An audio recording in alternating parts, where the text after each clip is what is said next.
Russia-Ukraine war. Key things to know about the conflict. Ukraine's cities are under relentless Russian fire as NATO leaders are meeting in Brussels.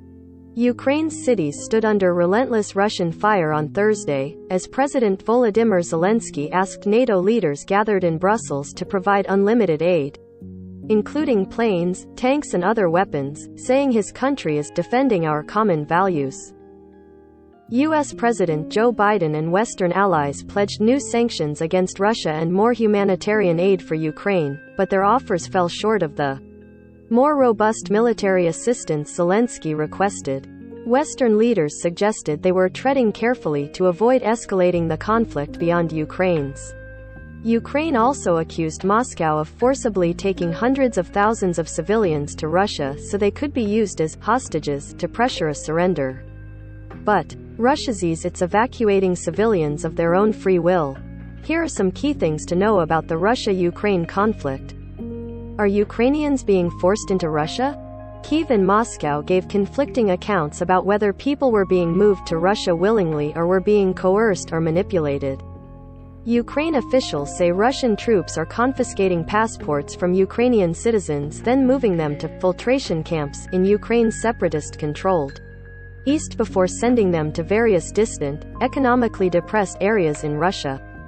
Ludmila Denisova, Ukraine's ombudsperson, said 402,000 people, including 84,000 children, were moved against their will. Ukraine's foreign ministry said 6,000 of those forced to Russia were from the devastated port city of Mariupol, and 15,000 more people in a section of Mariupol under Russian control have had their identifying documents confiscated. The ministry said the Russians intend to use them as hostages and put more political pressure on Ukraine. But Russian Call General Mikhail Mizintsev said the roughly 400,000 people evacuated to Russia since the start of the military action were from the Donetsk and Luhansk regions in eastern Ukraine, where pro-Moscow separatists have been fighting for control for nearly 8 years. Donetsk region Governor Pavlo Kyrylenko said residents in Mariupol have long been deprived of information and may be influenced by Russian lies. What's happened at the NATO summit? Zelensky addressed NATO leaders by video, insisting that Western leaders give Ukraine unlimited help against Russia, which is without limits using its entire arsenal against the country. He said a tiny percentage of the warplanes and tanks controlled by NATO members could make the difference. We can't just buy those, Zelensky said.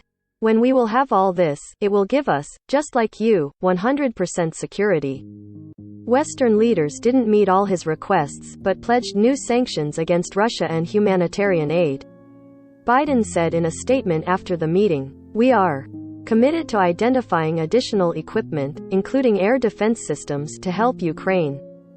Finland announced it would send more military equipment to Ukraine, and Belgium announced it will add €1 billion to its defense budget in response to Russia's invasion. Separately, the White House announced the U.S. would welcome 100,000 Ukrainian refugees and provide an additional $1 billion in food, medicine, water and other supplies. Biden said at a news conference that NATO has never been more united than it is today. What is happening on the battlefield? Ukraine's Navy said Thursday that it sank a large landing ship near the port city of Berdyansk that had been used to supply Russian forces with armored. Photos and video after the naval attack showed fire and thick plumes of smoke.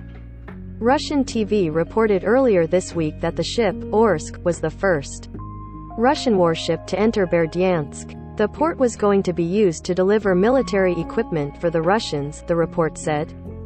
Ukraine also claimed 2 more ships were damaged and a 3,000-ton fuel tank was destroyed when the Orsk was sunk, causing a fire that spread to nearby ammunition. Russia claimed to have taken the eastern town of Izium after fierce fighting.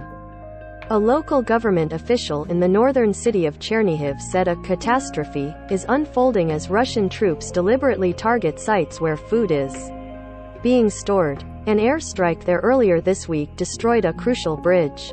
City Council Secretary Oleksandr Lomako estimated that more than 130,000 people are left in the city out of a pre-war population of 285,000, but that Ukraine remains in full control, saying the Ukrainian flag waves here. He said the city's ancestors never thought of surrendering to enemies. Our generation follows their example. We defend ourselves, whatever it costs us. And we will keep standing. I want the whole world to know, he said. How is the West cracking down on Russia?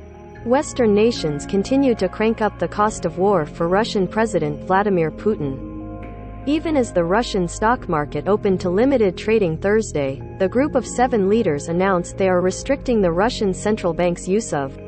The U.S., meanwhile, announced a new round of sanctions targeting 48 state-owned defense companies, 328 members of the Duma, Russia's lower parliament, and dozens of Russian elites. The White House said the efforts were aimed at blunting Russia's ability to use its international reserves to prop up the economy and fund the war. Britain on Thursday sanctioned 65 more companies and individuals over Russia's invasion of Ukraine. The targets include Russia's largest private bank and a woman the British government said was the stepdaughter of Foreign Minister Sergei Lavrov.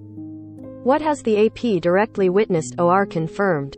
Shelling was heard in the northern part of Kharkiv on Thursday afternoon, and AP journalists saw an ambulance collecting 4 bodies near the remnants of rockets. Smoke billowed from residential neighborhoods. At least 1 house was destroyed.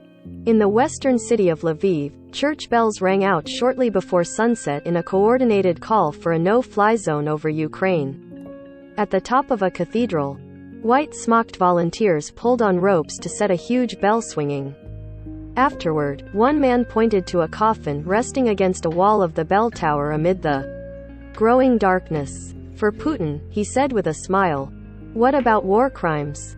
Dozens of nations met Thursday in The Hague to pledge support for the International Criminal Court's investigation into whether Russia committed war crimes in. Britain said before the meeting that it was boosting its support for the ICC's Ukraine probe with extra funds and specialist staff.